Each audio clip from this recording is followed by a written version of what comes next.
following program on Ada Derana 24 is classified for general audience. It is intended for all ages. It contains little or no violence, no strong language, and little or no sexual dialogue or situations.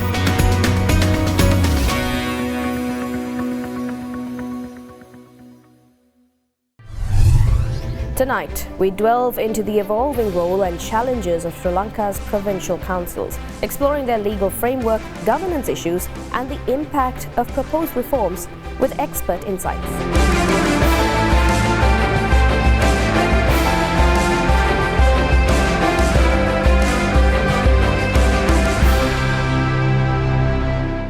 A very good evening and thank you for taking the time to join us on yet another episode of Law, Land and Liberty, where we bring to you key legal concepts and break it down for the layman. Tonight's topic is something that is constantly discussed in the public sphere, and we've seen a lot of developments relating to it, especially with the changes of regimes as well, and that's on provincial councils. And to speak on this, we have someone that is not a new face on the show and of course is guaranteed to give us great insight into this topic, and that is Mr. Silva, President's Counsel. So thank you very much once again for taking time out of your busy schedule to explain this to our viewers tonight. Yes, thank you so much. I'm very happy to participate this type of a program because you always try to get more about the things that are there in the law field and then educate the people. So that's why I came here also today. Thank you so much again. Yes, thanks very much, sir. Before we get into the specifics of the discussion, here is a little bit of a breakdown on how we're hoping to approach this topic. First, we'll be getting into the very basics and the fundamentals, what are provincial councils and its historical background. Next, we'll be talking about the current context with the changes of regime, how provincial councils have been affected, and finally, we'll be talking about future implications and the continuance of provincial councils in Sri Lanka. Hello, my name is Anjali Namundya and I'm currently studying in the Lyceum campus. And my question is on the fundamentals. What is the historical context within which provincial councils were developed?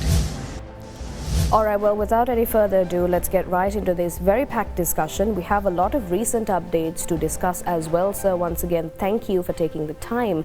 I think we should start off where it's the most basic, and that's when it comes to the historical context. How exactly was provincial councils coming to be in the present context? And if you could give us a little bit of an overview on its establishment and also on how it was incepted. In 1987, President Jayawardena, he wanted to give a solution to the ethnic problem. So there were a lot of discussions, as we know, India involved in that, and then we had independent venues for the discussions with the LTT and the India also. Likewise, there were a lot of discussions, and further development of this discussion, there is a suggestion by the Indian as well as our government people also, there should be some sort of provincial councils to give their own benefit for the people and to do their jobs in the province. So we had 9 provinces in our country. So it is the view of the president that we should have that type of involvement in the future activities. So India involved, as I told you, India involved in this, and Rajiv Gandhi personally came to sign the peace accord that is in 1987. 14th November it was implemented, and there was a lot of protests in the sense that some people thought that it is a separate state being given to the Tamil people, and the others also they will take separate issues there. But the fact behind was that those areas should be governed by the people who are being elected, and then there should be more powers given to those areas. That is the very reason these provincial councils were established, and by way of 13th amendment, this is a very popular amendment. Every person who wants to give a lot of new ideas. They are concentrating on 13th Amendment, and even the presidents of this country after J.R. Jayawardena, they try to do some sort of mechanism to implement the maximum of 13th Amendment, but they failed. My personal view is that they failed. They try to show that they are going to implement it, but unfortunately they know if we are going to give all the powers to the provinces, it will be a problem. So we'll discuss later what are those things. But at that point, J.R. Jayawardena wanted to give some solution. That is why he agreed with Rajiv Gandhi and he gave an assurance that we are going to bring an amendment to the constitution by giving more powers to the provinces. So that is how 13th Amendment came, and in that amendment, it is specifically stated that there should be provincial, separate provincial laws being enacted. So in that particular area, the main idea was that Tamil shall be an official language. So apart from Sinhala, Tamil also being identified as an official language, and English shall be the link language. That is the main issue that was concerned and discussed, because most of the Tamil areas, they were very unfortunate because they have to do all their work either Sinhala or English, but most of the people, they don't know those two languages. That is the very reason they asked to have that particular language, our own language, to do our day-to-day life. So that had been considered, and a lot of other ideas were discussed and given powers to the provinces, and thereafter governors were there to go ahead with it and then implement those things. That is how the Provincial Council were established in 1997. 14th November 1987 is the date where we can say our 13th Amendment was there, established, and then went ahead with. Exactly. Now, so I think we only briefly touched on exactly how the Constitution gave rise to the provincial councils and its existence. If you could guide us through what other pieces of legislature there are that gives some sort of power to provincial councils, or is it just the constitutional amendment that does so? If you could clarify that for us. Yes, in that present situation, the 18th clause, Article 18, Article 138 and 154 being amended and given the necessary guidelines and powers to the Constitution. And in that Constitution, those clauses, it is specifically stated how it should be operated. To operate those things, there is this Provincial Act had been enacted. So that in that act, very clearly stated what are the areas that had been covered and who are the people who are going to do these jobs for the benefit of people, and how it should be, the elections should be held on what basis, and who are the people who are governing those bodies. So these areas, like now, when we consider the present parliament, it is also can be considered as a small parliament in that particular province. As I told you, we have 9 provinces. In each of the provinces, we have the Provincial Council. So in that Provincial Council, governor is the person like president. The governor will be appointed by the president, and governor will hold the main thing, and thereafter the others will follow like the parliament. So it is there to discuss everything among the province and then give more powers to the government servants to do good jobs to the people. So the laws will be enacted in their own way, not going against the Constitution, in their own way to give more benefits to the people. That is how it goes. But all laws should be passed by the parliament, and internal things, the things that are there, which are necessary for the day-to-day things that can be done within the province. But if there is a major change, it should be informed to the parliament, and parliament should give the mandate for them to go ahead with it.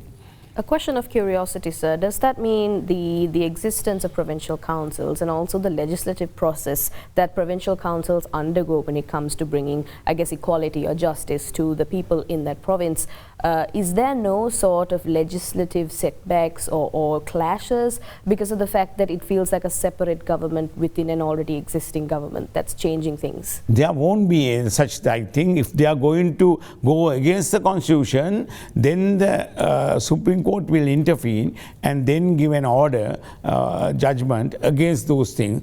Anybody can go before Supreme Court and challenge the orders given by the Provincial Council, and if they are going to implement or enact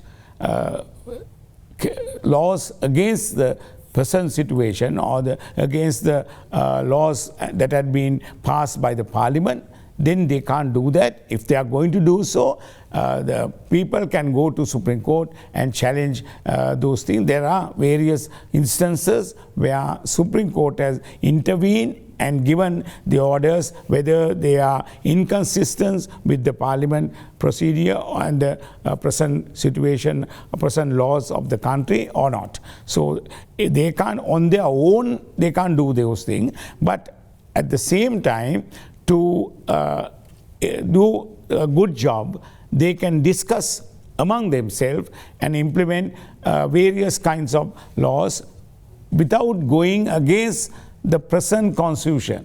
That is the main issue. If they are trying to do so, then it will be a problem that had been prevented by the constitution. So we can see that there is legal harmony, and it isn't something that will outright forsake the already existing constitutional system, and we've seen checks and balances that's come in place. Moving on from this topic, specifically when it comes to the reforms aspect of a provincial council, we've already seen the current president speaking to governors and urging them to propose reforms when it comes to provincial councils.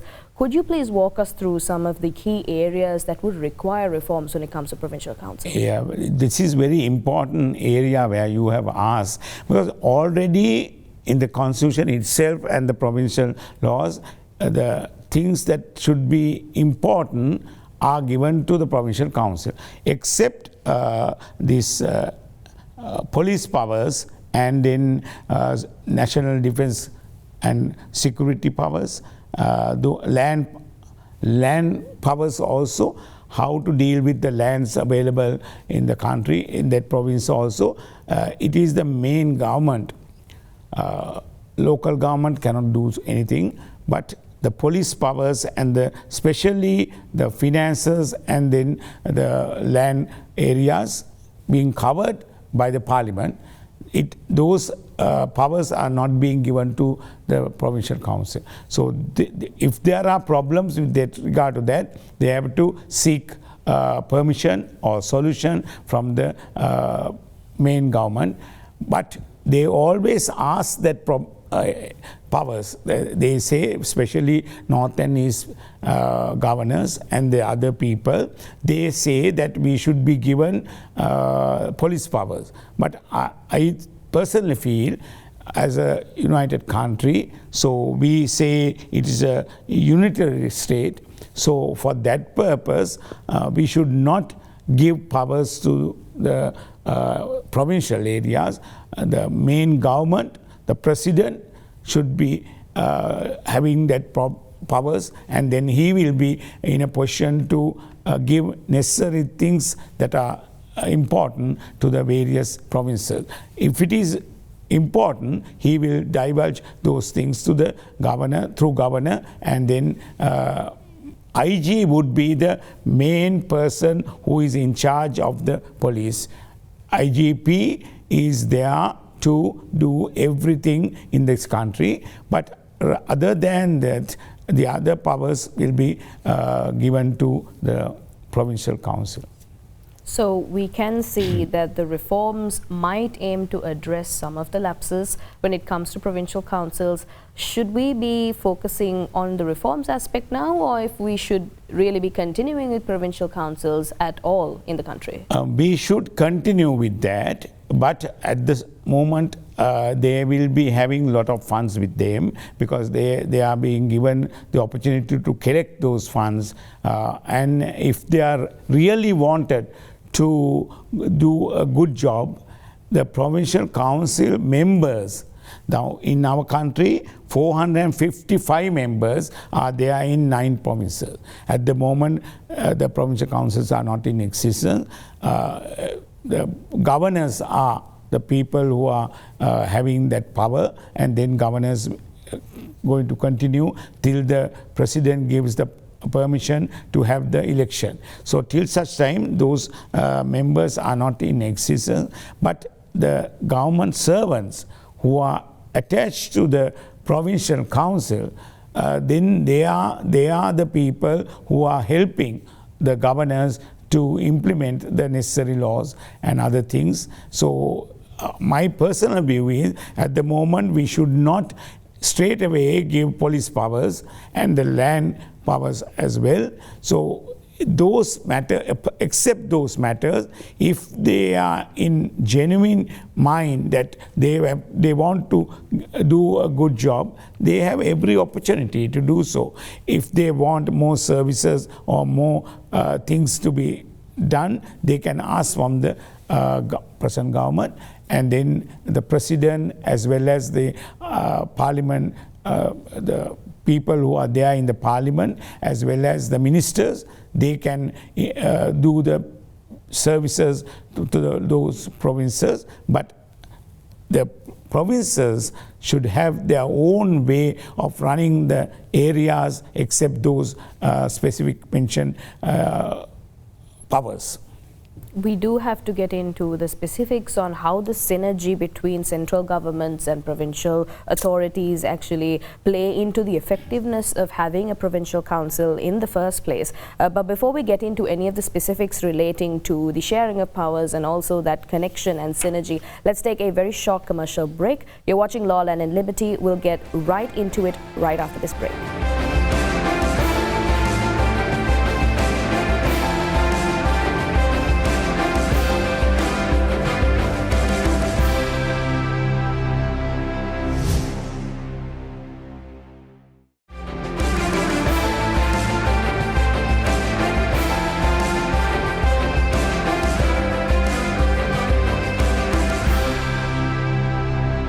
Hello, my name is Tehasa Setlini and I'm a student in grade 12.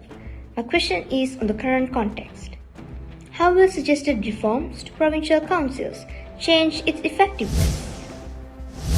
Welcome back to Law, Land and Liberty. We're in conversation with Mr. U.R. Silva, President's Counsel. So once again, thank you for that previous segment. We were in discussion about the fundamentals or the basics of provincial councils and how exactly provincial councils aim to keep some sort of harmony and justice when it comes to the people of separate provinces. Now, we were just almost getting done finishing talking about the synergy between the central government and also provincial authorities. If you could clarify to us the reforms that were brought out and suggested in recent times, if there is an effective change that we can see if we are to implement these reforms, or if in your suggestion, what kind of reforms are most urgently necessary right now for provincial councils? As far as the provincial councils are concerned, now we have the experience. Without those members, the governors have done this job to some extent. But as we know, the people's right is to choose their people at the right time. So these provincial councils are for 5 years, and then after every 5 years, people should be given the opportunity to elect their provincial council members. So as I inform you, 455 members should be appointed to the 9 provinces. Now, President assured that they are not going to change these things immediately. They will discuss with the governors, and then thereafter they will discuss with the authorities and other various people. then only they will come to, if there are changes necessary, they will do so. But at the same time, they will have the provincial council going on.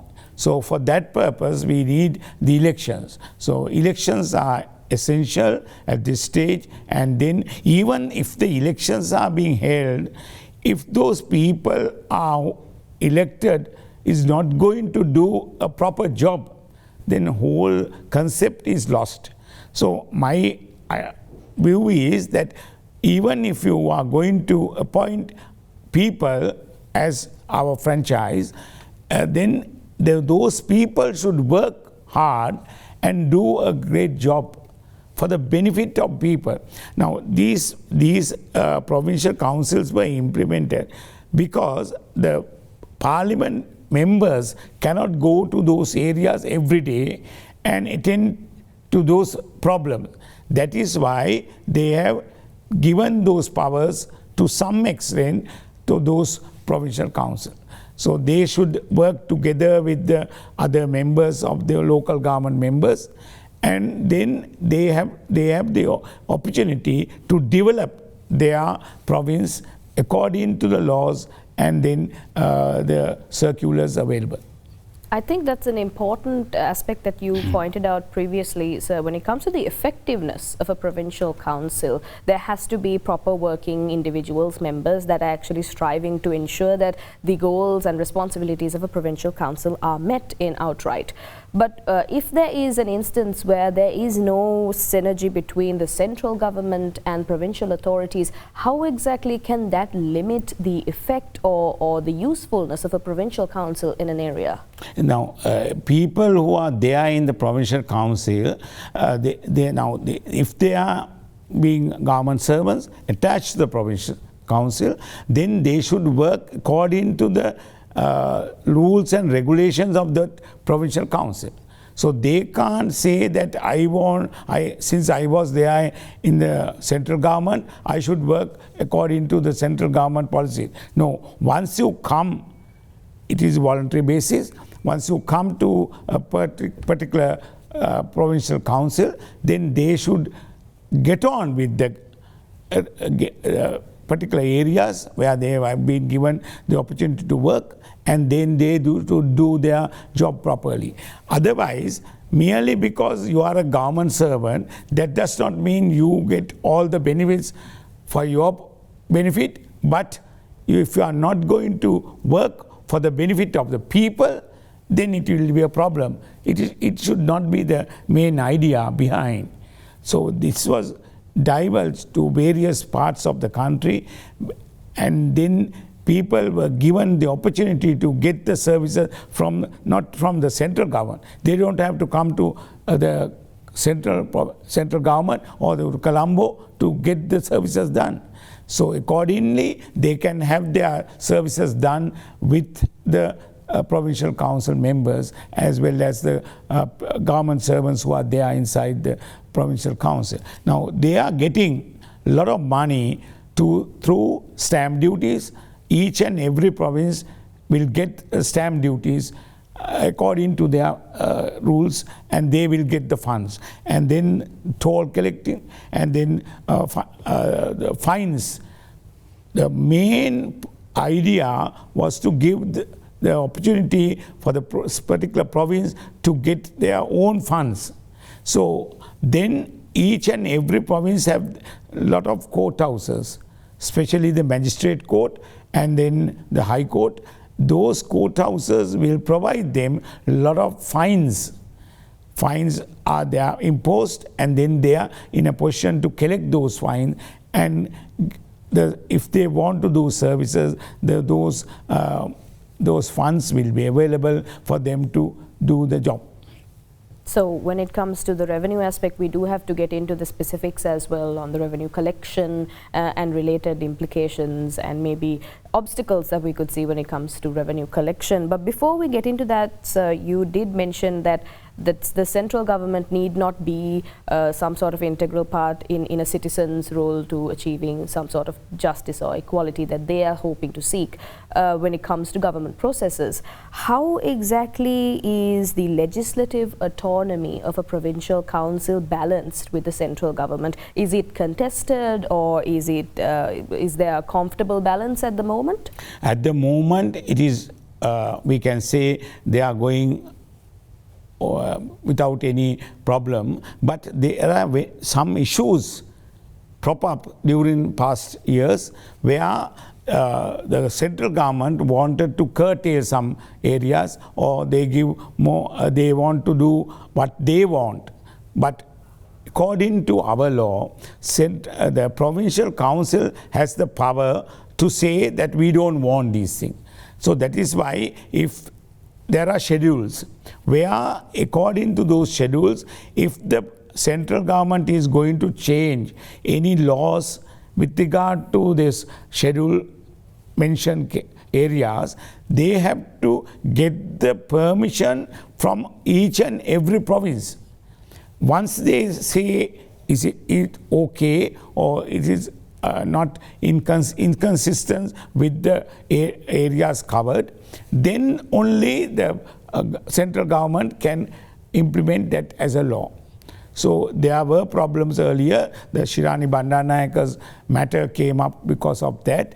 So she was of the view that if they are going to change the particular laws that was established, and they want to implement, Basil Rajapaksa wanted to implement those laws, but the Shirani Bandanayaka, as the Chief Justice, she gave an order to get the permission from all the provinces. Then only you can go ahead. So it was that was the problem that they had. That is how this courthouses and the central government, they had a clash with it, and then only that problem arose. So what I want to mention is that according to law, this particular Provincial Council Act, it is clearly mentioned the areas that had been covered within that province. We can't go against that, or else the province cannot go beyond that. So that is being clearly mentioned. As far as the areas concerned, as I inform you, if the Provincial Council is going beyond that, a person affected can go to Supreme Court and challenge that order. There are many instances where the Supreme Court has said that you all have gone beyond your area, so that is not done, or that they are not in accordance with the Constitution. So likewise, we have to get involved in these matters without going over our parameters. If we are within the parameters, then it is very easy to give more services to people, and it should be done in that way. Some people, they think that they have all the powers, and they are sometimes go beyond that. And in some other cases, even if they have power, they won't do that. So for that also, not possible. So that if it is being affected to a person, and then he can also go and ask for a writ, and then it will be considered there in the Court of Appeal. So in Provincial Council also, according to Constitution 138 and 154, more powers have been given to provincial high courts. In some areas, though, within the schedule, if the schedule clearly mentioned about the powers of that particular province, then the person who is affected should not come to the central government and then go to the Supreme Court or the Court of Appeal. They can go to Provincial High Court and file an application and get the relief done. So very quickly before we go into a break, sir, as per your process that you just mentioned, we do have an appropriate check and balance system when it comes to provincial councils? Certainly we have. The idea is that whether the people who are there to do the service, they are doing the correct thing or not. But the laws are very clear. And if you are going to adhere to the areas where it has been mentioned clearly, then there won't be any problem. But if you are going beyond that, or if you are not going to give a service to the within the parameters of that particular constitution, a particular act, then there will be problem. So if we are not doing that type of a thing, the things are very smoothly run in those areas. I think that's a very important point that we have to pick on as well when it comes to the effectiveness of the members that are focusing and working within the provincial councils, and how the effectiveness of a provincial council can be hindered by processes that are not up to standard, and decisions made that are of nefarious purposes, and also any sort of malicious intent. Before we get into the specifics when it comes to governors and also the influence that it can have on the autonomy of the processing of a provincial council, let's take a very short commercial break. You're watching Law, Land and Liberty. We'll be right back with the final segment.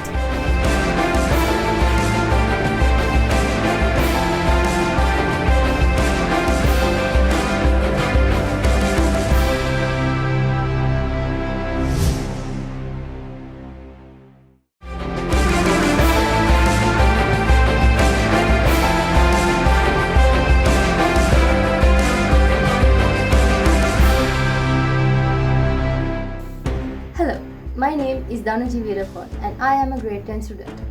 My question today is on the future. What can we expect as the general public moving forward with the provincial council? Welcome back to Law, Land and Liberty. We're in our final segment in conversation with Mr. U.R. Silva, President's Counsel. Once again, sir, thank you very much for the previous two segments. We did cover a lot of ground when it comes to provincial councils, but there is one very important question that's left for me to ask you, and that's on the autonomy aspect and also influence, external influence when it comes to the governance and functioning of provincial councils. Of course, under the knowledge that the President is who appoints the governors for each province, if you could explain to us how that relays into the decision-making processes of provincial councils and how that affects autonomy and also influence. Only thing is, now in our law, the President has the power to appoint various top officers. Now most of the people, they say by giving that power to President, he had the opportunity to influence. My personal view is, if President is not going to do so, and if we are going to choose or appoint a President who is not going to influence various activities, day-to-day life, if he does his job properly, then of course there won't be any problem. But if we say that by giving the powers to the President is a problem, I am not in agreement with that. Because by giving to whom? He is also a human being. We are going to appoint him as whole country electing upon person. So we call him as the President. So till this 1978 Constitution is in Sri Lanka in existence, we can't say President should not be given the powers to appoint various people. So by merely appointing a person is not also benefit the province also, because that person should be able to give the correct ideas, correct vision to the board members. That is, we are being appointed as I told you, 455 members. Each and every province, there's a governor. He will be appointed for 5 years. If he is doing illegal thing, he can be removed.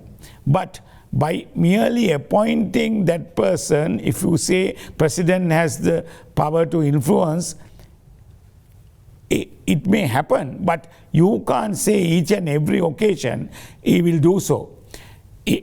By appointing him, he should be able to work independently.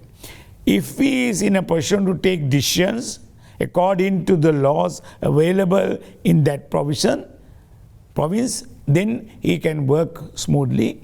But if he is not in a position to do a proper job, he is unable to do so, then he should resign from that post. Merely because the president is going to appoint, that does not mean that he will adhere to president's advice, because we think that president will not going to get involved in those things and do unnecessary and unwanted advices to the governors. So it is up to the personal thing that if the government is strong, governor is strong, and then he can take decision. It is what we meant from the governor. So if he is not in a person who is going to take decision properly, then whoever appointed by the government, it's the same thing. Now we say, then we have the parliament selectable. So now we say president gives the name, and then they will appoint. So we know what happened. Even there, the people who are being appointed to various positions, they have done unnecessary and unwanted things. Some of them are being challenged in court. So that is the crux of the game. So whether who is going to appoint is not the issue there. If we are going to say it's president is the main person in our country according to our constitution, we have to give powers to the president, and we believe that he is not going to go beyond that.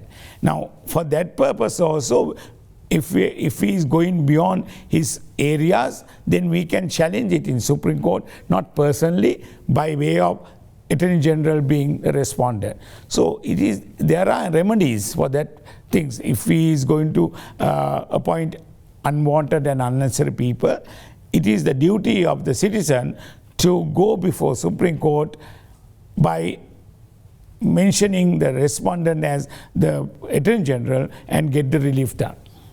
So we can see that despite the fact that this power rightly awarded to the president in appointing governors, we have to expect that the proper process will be followed and we won't be seeing any sort of nefarious or malicious activities, because that is just how we have had our system come up. This system is that. Exactly. In 1978 Constitution, we can't say, no, we don't want president. If we don't want the president, we have to change the Constitution. Without changing that, we talk a lot of things, not going to give powers to the president. Powers should be given to the president, but we have to appoint the correct person as the president. That is where the domino stops. That's right. If we can appoint the ideal individual for this, we will not see any sort of leakages when it comes to even provincial councils. Yes, yes. And from any other appointments also. So we believe he will act according to the laws of this country, and he will not go beyond that. So we believe that if he is not going to do so, then there are remedies to act upon. Otherwise, we are the people who have appointed him. So after appointing him, if we are going to say don't give him the powers, I don't think it's correct. Because if the Constitution itself says that powers should be given to the president, if we are not going to believe that purpose, then we have to change the Constitution. Whether they are going to change it or not is a different thing. Yes, this is a conscious choice that the entirety of the Sri Lankan public has made, and so we have to follow through with that. Certainly. We can't have the cake and eat it too. That's correct, yeah. I think when it comes to the public's role in governance as well, it's important for us to get a little bit insight into how exactly public participation can be increased when it comes to provincial councils and also local government. If you could give us some insight onto that fact. So how exactly can the public participate in ensuring that the processes are instilled in the proper manner and proper justice will be served to those who are seeking it? Yeah, for that purpose, we say that there are three categories in our country. Firstly, the parliament. Now the elections have been held, and then we have appointed people to the parliament. and now they will, accordingly they will act, and they will come out with various laws according to our constitution. And then the other area is the Provincial Council. So Provincial Council also, likewise, as I told you, like the Parliament and the President, the Governor is act as the President, and the Parliament is the Provincial Council. So they get together, and then Chief Minister will be there. So as a Prime Minister like, so that areas will be covered by the Provincial Council. And then the third category is the lowest one, the local government. So we need people to be appointed to the local governments as well, because they are the closest people, the members are the closest to the people. So they have all the material with them, what are the problems the people will have, then they will inform to the Provincial Council and they try to solve those things. So failing which, they will contact the Parliament and get the necessary enactments implemented. So that's how it goes. So it is not in our country, in various parts of the global, we have this experience. In some of the countries, Provincial Council acts as the Parliament, especially Italy. They have a lot of powers to deal with the people and then do good job to the people. So we got some influence from those areas, and we are trying to build up a good area for the Provincial Council. Then we have sent people to those countries to get some knowledge. Whether they have obtained that knowledge or not is a different matter. We tried our best to get the maximum from those countries like Belgium, Italy, Netherlands, Spain and Canada. So those countries, they believe the Provincial Council can give more things to the people, closest to the people. So they are not concerned about the Parliament. Parliament is there to implement the laws. So they go into various areas and find out whether the laws should be implemented or not, new laws or the amendments. Those things are there. But as far as the people's problems are concerned, the Provincial Council has the opportunity to go into that and do that. So that's how this particular idea was implemented in Sri Lanka. And finally, sir, before we end our discussion, what do you expect, in your legal opinion, to see moving forward when it comes to provincial councils? Do we expect to see a positive progression, or will we remain stagnant? As you quite correctly pointed out, whether we are going to stay stagnant or not depends on the attitudes of the people who are working inside the Provincial Council. They may be appointed by the President, or the people at the election, people will appoint them.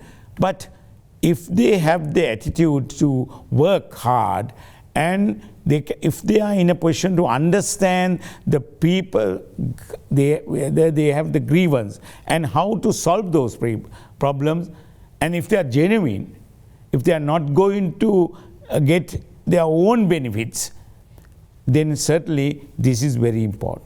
But as far as these police powers and land powers are concerned, my idea is that it should remain in central government.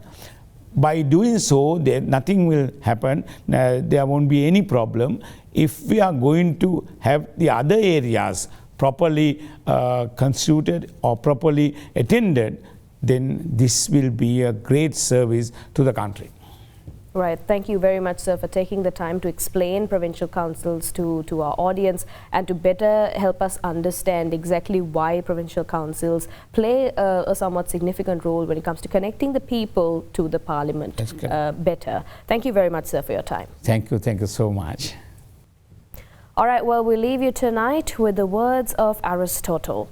Liberty and equality are chiefly to be found in democracy. They will be best attained when all persons alike share in government to the utmost. That's all we have for you tonight on Law, Land and Liberty. If you had missed any of today's programs, you can always rewatch by catching us on our YouTube page, youtube.com/otherthanenglish. Thank you very much for watching. Have a great night.